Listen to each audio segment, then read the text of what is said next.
நேர்மை. அதனால மற்றதெல்லாம் மார்க்கெட்டிங் வேணா உங்ககிட்ட தான் இருக்கு. மட்டுமே இந்த ஆபீஸ்ல உங்க எல்லாரோடய நான் தான் சீனியரான ஏஜென்ட். நீங்க எல்லாரும் ஜூனியர் தான். நான் பார்க்கும்போது ஃபர்ஸ்ட் இந்த மேடம் மட்டும் தான் பார்ப்பேன். என்னங்க மேடம், நாங்க அப்ப பைக்ல வருவோம் ஞாபகம் இருக்கா? ஃபர்ஸ்ட் சார் அவங்க அம்பாசிடர் கார்ல வருவாங்க திருவள்ளூர்ல 96 97 நான் சொல்றது.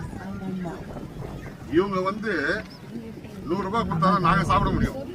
அன்னைக்கு எங்க பொசிஷன் அதுதான். இன்னைக்கு வந்து யாரும் சொல்ல மாட்டாங்க வேற ஆள்.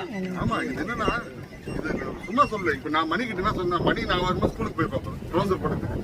நாங்க வீட்டுக்கு வரும்போது நான் சொல்லுவேன் அடிக்கடி, நீ அவங்க அப்பதான் கஷ்டப்படுறாரா, எல்லாம் உனக்கு சேவை இருந்தா அவர் பார்த்துட்டு அவர் கஷ்டப்பட்டாரு, அப்படி நீயே கஷ்டப்படுற. இப்ப நான் அங்க நின்று என்னத்தமா சொல்லியிருந்தேன், இன்னும் கொஞ்ச நாள் சாரை தூக்கி மணி சாப்பிட போலன்னு சொல்லியிருந்தேன். அசோகம் தான் சார். சார் ஃபர்ஸ்ட் நான் அசோக பேசும்போது, நான் முதல்ல அசோக பார்க்கும்போது எனக்கு வந்து வடிவா தஞ்சாவூர்ல விசு மட்டும் தான் நான் ஆபீஸ்ல பார்த்தேன். சார் ஆபீஸ்ல இருந்து அசோக்லாம் இப்படி பேசுவாப்பிலையானே எங்களுக்கு ஆச்சரியமா இருக்குது. பட் இவங்கெல்லாம் இப்ப உங்களை லீட் பண்ணும்போது இதை நினைச்சு எங்களுக்கு பெருமையா இருக்குது. இப்ப மணிக்கிட்ட என்ன சொன்னேன், அதாவது இவங்களுக்கு எல்லாம் பெரிய எக்ஸாம்பிள் வேற யாரும் இல்லை, நான் ஒரு ஆள் போதுமா அப்படின்னு.